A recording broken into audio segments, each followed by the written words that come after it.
First Contact's price. The Nexar Empire's flagship Eternal Dawn emerged from hyperspace at the edge of Earth's solar system, its crystalline hull refracting starlight in impossible patterns.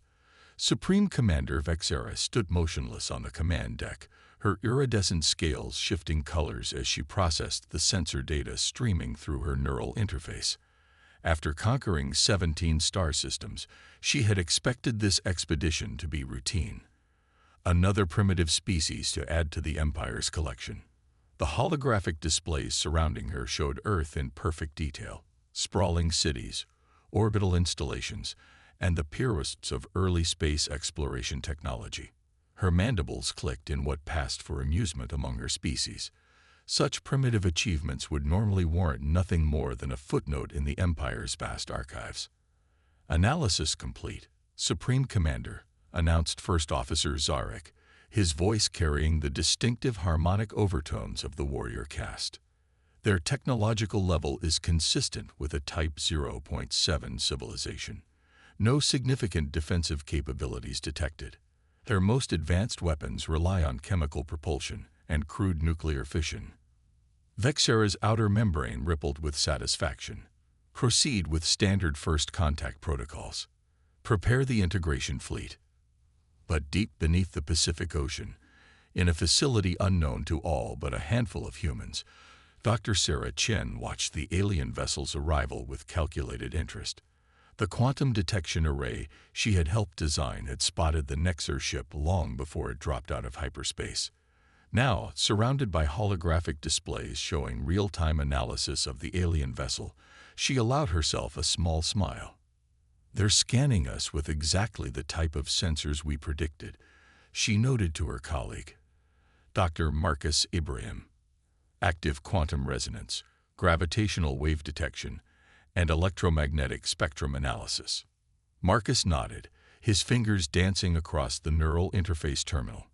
"And they're seeing exactly what we want them to see. Project Myorower is working perfectly. For the past 15 years, humanity had prepared in secret. The discovery of quantum entanglement technology in 2045 had given Earth scientists their first glimpse of what was possible. They knew first contact was inevitable. And they knew humanity needed every advantage it could get. Aboard the Eternal Dawn, Vexera prepared to address Earth's population. The ship's quantum translators had already decoded every human language, and her message would reach every communication device on the planet. She spoke with the confidence of one who had done this many times before. "People of Earth, I am Supreme Commander Vexera of the Nexar Empire. Your world has been chosen for integration into our collective. Resistance is unnecessary and would only result in needless suffering. Accept our guidance, and your species will be elevated to its proper place in the galactic community." In the underwater facility, Dr. Chen watched the transmission with her team. The message was exactly what they had expected. The same pattern the Nexar had used on countless other worlds. But Earth was different. Earth had prepared. "Begin Protocol Omega," she commanded. Across the planet, hidden quantum nodes activated. Satellites that had appeared primitive to Nexar scans suddenly pulsed with energy that defied conventional physics. The entire planet was enveloped in a field that the Nexar sensors couldn't even detect, let alone understand. On the Eternal Dawn's command deck, the first warning came from an unexpected quarter. The ship's quantum core, the heart of its faster-than-light drive, experienced a momentary fluctuation. It was subtle, almost undetectable, but to Vexera's enhanced senses, it felt wrong. "Supreme Commander," Zarek called out, his harmonics showing concern for the first time. "We're detecting unusual energy signatures from the planet's surface. They don't match any known configurations." Before Vexera could respond, something impossible happened. The ship's quantum core synchronization, technology that had been perfected over millennia, began to shift. The crystalline hull's refraction patterns changed, revealing capabilities that the Nexar scans had somehow missed. In the underwater facility, Dr. Chen watched the alien ship's reaction through advanced quantum imaging systems. "They're beginning to realize," she said quietly. "Initiate Phase 2. The message that went out from Earth was brief, transmitted on frequencies that the Nexer didn't even know existed. We appreciate your offer of integration. However, we must decline. We suggest you reconsider your approach. Earth is not what you think it is." Aboard the Eternal Dawn, Vexera felt something she hadn't experienced in centuries: uncertainty. The quantum fluctuations were spreading throughout her ship's systems, but they weren't random. They were precise, calculated, as if something was examining their technology with intimate understanding. "Launch the integration fleet," she commanded, her harmonics carrying an edge of urgency. Standard conquest protocol. But as the integration ships prepared to launch, Earth revealed its first true surprise. The quantum field surrounding the planet shifted, and suddenly the Eternal Dawn's launch bays wouldn't open. The ship's control systems reported everything was normal, but reality disagreed. In that moment, Supreme Commander Vexera realized that the Nexer Empire had made a fundamental mistake. They had judged Earth by its apparent technology, by what they could see and measure. They hadn't considered that the most dangerous technology might be the kind you couldn't detect at all. The first contact with Earth wouldn't go as the Nexer had planned. In fact, it would change the very nature of how the Empire viewed the galaxy.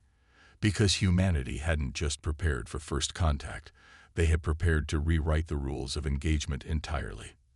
The silent response. In the depths of the quantum monitoring chamber, Dr. Sarah Chen watched as the Nexer Empire's invasion fleet hung motionless in Earth's orbit, their crystalline hulls catching the first rays of dawn. The massive ships looked like suspended jewels against the backdrop of space, beautiful and deadly. But beauty wasn't what concerned her now.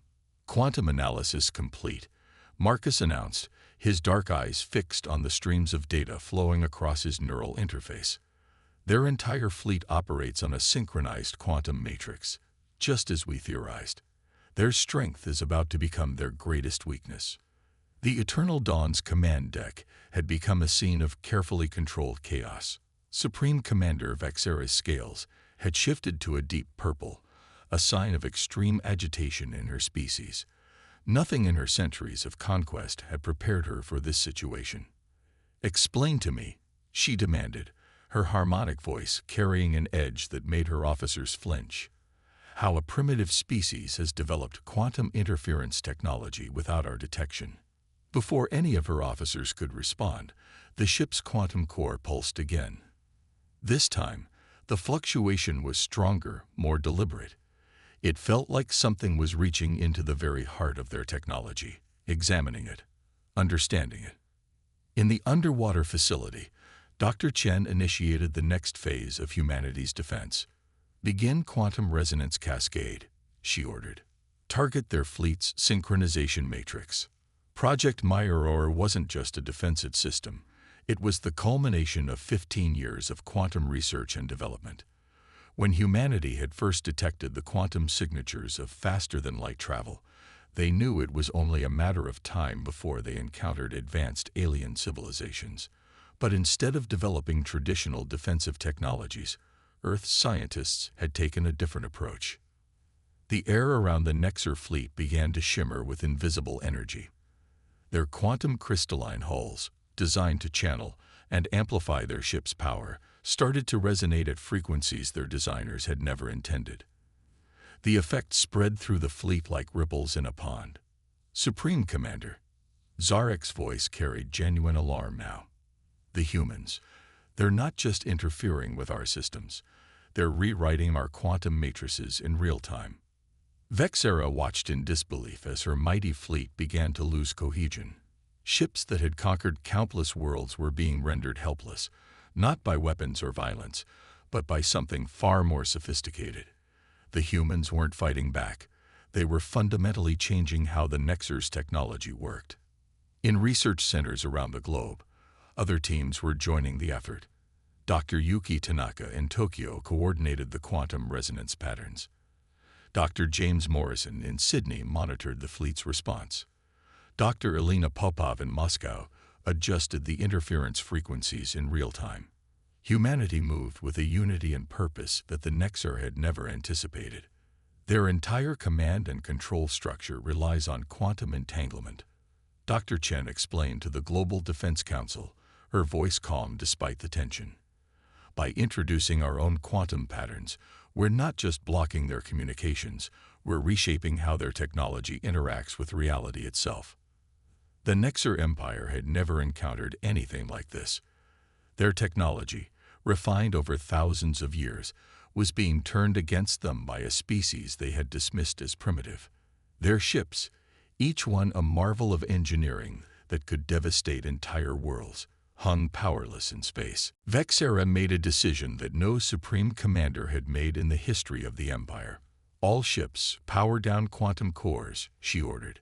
Switch to auxiliary systems only. The command was unprecedented, but necessary.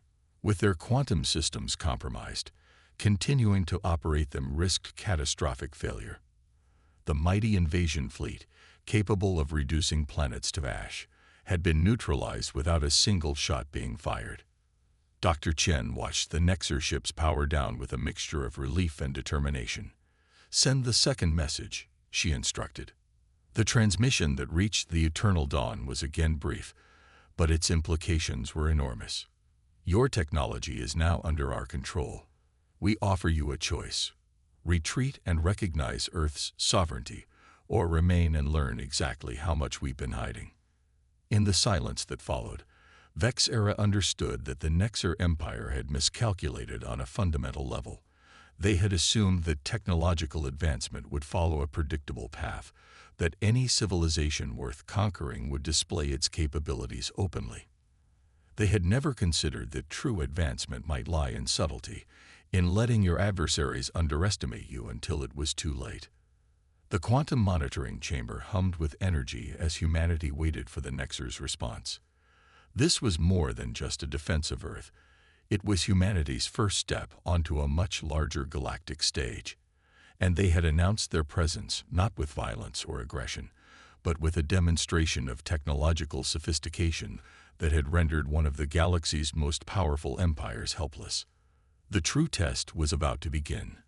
Because while humanity had prepared for this moment for 15 years, what came next would determine not just Earth's future, but potentially the future of galactic civilization itself. Reversal of fortune. Supreme Commander Vexera stood motionless before the emergency session of the Nexar High Council, their holographic forms shimmering in the darkness of her command deck. The Empire's most powerful leaders had gathered to address what many were already calling an unprecedented crisis. The mighty Eternal Dawn, pride of the Imperial fleet, floated powerless above Earth, its quantum systems held in check by technologies that shouldn't exist.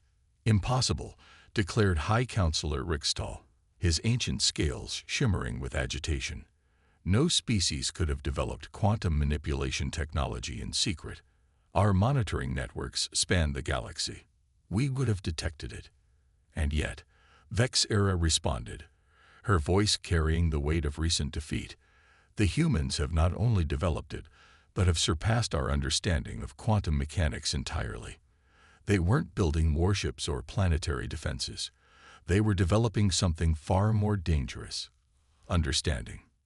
In the underwater facility, Dr. Chen and her team were busy analyzing the vast amounts of data they collected from the Nexar fleet.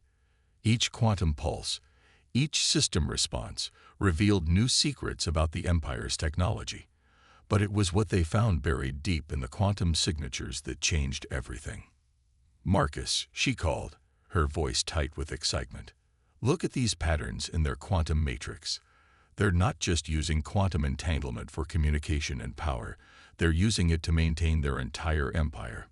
Dr. Ibrahim leaned closer to the holographic display, his eyes widening as he processed the implications. The quantum network, it's their foundation. They're faster than light travel. Their weapons, their communications, it's all connected through a single quantum framework. A framework we can now access. Dr. Chen finished, a slight smile playing at her lips. Above Earth, the Nexar fleet remained paralyzed, their mighty ships reduced to floating observers. But aboard the Eternal Dawn, Vexera was about to discover that humanity's quantum interference was just the beginning of their problems. Supreme Commander called out her Chief Science Officer. We're detecting anomalies in our secured quantum archives. Something is accessing our historical database. Vexera's scales shifted to ash gray, a sign of deep distress among her kind. The quantum archives contained the accumulated knowledge of the Empire, military secrets, technological specifications, star charts, and the locations of every Nexar world and installation. If the humans could access that. In research centers across Earth, human scientists worked in concert, using their quantum technology to not just defend, but to learn. Every moment the Nexar fleet remained in orbit was another moment humanity's understanding of galactic civilization grew exponentially. Dr. Yuki Tanaka in Tokyo made the first breakthrough. The Empire's expansion wasn't natural, she reported during the emergency global conference. They'd been using their quantum network to suppress technological development in other species, subtly influencing their research paths away from quantum mechanics. A galaxy-wide censorship program. Dr. Elena Popov added from Moscow. They weren't just conquering worlds, they were ensuring no one else could develop the technology to challenge them. But humanity had developed their quantum technology in isolation, hidden from the Empire's influence. And now they were using that technology to unravel the very foundations of Nexar power. On the Eternal Dawn's command deck, Vexera received the next transmission from Earth. The message was longer this time, and its contents sent shockwaves through the Empire's leadership. We have accessed your archives. We know what you've done to suppress other civilizations. We know about the quantum network you've used to maintain your power. You didn't come to Earth to integrate us. You came to ensure we never reached our full potential. But you're too late. We've already surpassed you. The High Council erupted in chaos. Centuries of careful manipulation and control were unraveling. The humans hadn't just defended themselves. They had exposed the Empire's greatest secret. Dr. Chen watched the reaction through their quantum sensors, seeing the panic spread through the Nexar fleet's command structure. Begin Phase 3. She ordered. Across the globe, hidden quantum transmitters activated. But they weren't targeting the Nexar fleet this time. Instead, they'd reached out across the galaxy, following the paths of the Empire's own quantum network. In thousands of star systems, suppressed civilizations suddenly found their quantum barriers lifted. Knowledge that had been hidden from them for generations became accessible. The Nexar Empire had spent centuries ensuring they would be the only civilization to master quantum technology. In doing so, they had created the perfect weapon for their own undoing. Their quantum network, designed to suppress and control, now served as a conduit for liberation. Vexera watched helplessly as reports flooded in from across the Empire. On countless worlds, the carefully maintained barriers to quantum research were dissolving. The Empire's greatest weapon had become its greatest vulnerability. In the underwater facility, Dr. Chen allowed herself a moment of reflection. Humanity hadn't just defended Earth, they had changed the course of galactic history. The age of Nexar dominance was ending, and a new era of quantum enlightenment was beginning. But as the reports of awakening civilizations continued to pour in, she knew this was just the beginning. The galaxy was about to experience a technological renaissance, and humanity would be at its center. The question now wasn't whether Earth would survive. It was how they would help shape the future of a galaxy breaking free from centuries of suppression. Evolution's edge. 24 hours after humanity had shattered the Nexar Empire's quantum suppression network, the galaxy erupted in a renaissance of discovery. Dr. Sarah Chen stood before a new holographic display in the underwater facility, watching as thousands of points of light flickered to life across a galactic map. Each light represented a civilization breaking free from centuries of technological stagnation. We're receiving transmissions from over 3,000 worlds, Dr. Ibrahim reported, his fingers dancing across neural interfaces. They're all experiencing the same thing. sudden breakthroughs in quantum mechanics, as if a veil has been lifted from their collective consciousness. The eternal dawn remained in Earth orbit, but it was no longer a symbol of imperial might. Instead, it had become a testament to the end of an era. Supreme Commander Vexera watched her own holographic displays with a mixture of resignation and dawning understanding. "You never needed weapons," she transmitted to Earth, her harmonic tones carrying a note of revelation. "Your greatest weapon was knowledge itself." In the Centauri system, a civilization that had been stuck at the threshold of quantum computing for centuries suddenly made breakthroughs that advanced their technology by generations in mere hours. Around Proxima, another species discovered principles of quantum entanglement that the Nexar had hidden from them for millennia. Dr. Elena Popov's voice came through from Moscow, excitement breaking through her usually calm demeanor. "The quantum awakening is accelerating. These species aren't just reclaiming lost knowledge, they're building upon it, sharing discoveries across interstellar distances using fragments of the Nexar's own network." But it was Dr. Yuki Tanaka's discovery that truly demonstrated the magnitude of what humanity had unleashed. The quantum suppression wasn't just technological, she reported from Tokyo. The Nexar were suppressing specific patterns of thought, subtle quantum influences that discouraged certain lines of scientific inquiry. By breaking their network, we haven't just freed these civilizations technologically, we've freed their ability to imagine. The High Council of the Nexar Empire had fallen into chaos. Centuries of control were evaporating in hours. Reports flooded in from across their territory. Subject worlds declaring independence, hidden research facilities awakening, and ancient species reclaiming their heritage of innovation. Dr. Chen activated the Global Quantum Communication Network, addressing not just Earth's leaders, but representatives from newly awakened civilizations across the galaxy. For centuries, the Nexar Empire maintained power not through superior technology, but by preventing others from reaching their potential. Today that ends, but our responsibility is just beginning. She gestured, and a new holographic display materialized, a quantum framework far more sophisticated than anything the Nexar had built. Project Myroor wasn't just a defensive system. It was designed to be the foundation of something new. A galactic network of shared knowledge and discovery. Around the galaxy, species that had been isolated by the Nexar's suppression began connecting through this new network. Ideas flowed freely, each breakthrough building upon others in a cascade of innovation. The age of imposed ignorance was over, replaced by an era of unlimited potential. Aboard the Eternal Dawn, Vexera received a message from the High Council. The Empire was fracturing, its power built on suppression crumbling in the face of liberation. But as she watched the flowering of knowledge across the galaxy, she felt something her species hadn't experienced in generations. Hope. "Your civilization has done more than defeat us," she transmitted to Earth. "You've shown us a better way." The Nexar Empire was built on the principle that knowledge must be controlled. You've proven that knowledge thrives when it's shared.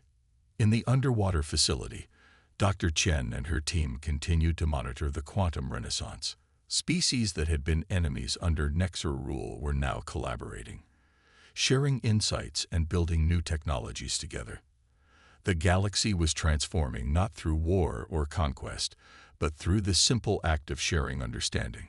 "We're detecting quantum signatures we've never seen before," Dr. Ibrahim reported, his eyes wide with wonder.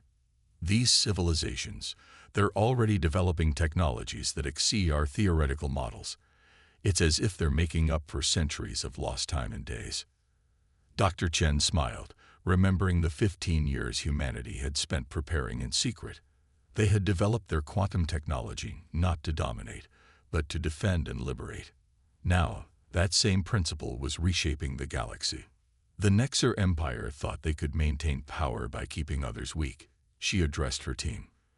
But they forgot something fundamental about the nature of knowledge and discovery. When minds are free to explore, to question, to imagine, there's no limit to what they can achieve. As the quantum renaissance continued to spread, Earth found itself at the heart of a new galactic community. Not as conquerors or subjects, but as the catalysts of a transformation that would echo through history. The age of suppression was over. The age of shared discovery had begun. Empire's dawn. 1 month after humanity had shattered the foundations of the Nexar Empire, Earth's orbital space had transformed. Where once the crystalline warships of would-be conquerors had hung in threatening silence, now a diverse collection of vessels from across the galaxy gathered in peaceful assembly. The first Galactic Congress of Free Worlds was about to begin. Dr. Sarah Chen stood at the primary speaking platform in the newly constructed Quantum Assembly Hall, a structure that existed simultaneously in physical space and quantum resonance, allowing real-time participation from thousands of worlds. Around her, representatives from formerly suppressed civilizations gathered, their diverse forms a testament to the galaxy's rich variety of life and evolution. Supreme Commander, now Ambassador, Vexera sat among them, her scales having permanently shifted to a deep blue of enlightenment. The remnants of the Nexar Empire had undergone their own revolution, casting off millennia of ingrained superiority to join the new galactic community as equals. A month ago, Dr. Chen began, her voice carrying across quantum channels to every participating world. We faced what appeared to be a simple choice between submission and resistance. Instead, we discovered a third path, transformation. Not just of ourselves, but of the very fabric of galactic society. The holographic displays around the hall showed the extraordinary progress of the quantum renaissance. Civilizations that had been trapped in technological stasis for centuries were now making breakthroughs daily. The free exchange of ideas and technologies had created an explosion of innovation unprecedented in galactic history. Dr. Ibrahim, now heading the newly formed Galactic Science Council, presented the latest findings. The quantum suppression field didn't just hold back technological progress, he explained. It limited the very way species could interact and understand each other. With its removal, we're seeing the emergence of new forms of consciousness, new ways of perceiving reality itself.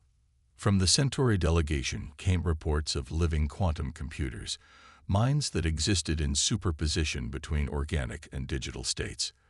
The Proximan representatives demonstrated technology that could reshape matter at the quantum level, potentially ending resource scarcity across the galaxy. But it was Dr. Yuki Tanaka's presentation that captured the true magnitude of the change. We've discovered that consciousness itself has quantum properties, she announced. The Nexar suppression field wasn't just limiting technology. It was limiting the very evolution of sentient life. Now that it's gone, we're seeing the beginning of what might be called post-physical civilization. Vexera rose to speak, her presence drawing all eyes in the hall.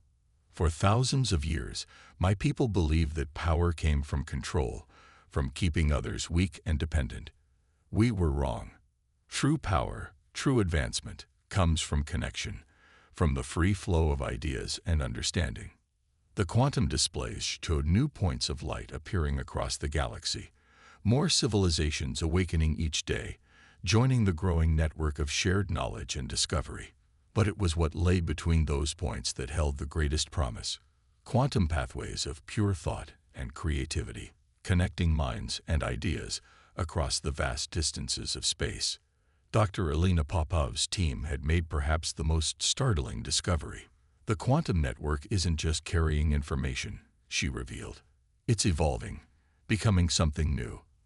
We're seeing the emergence of what can only be described as a galactic consciousness, not a hive mind, but a symphony of individual thoughts and discoveries resonating together.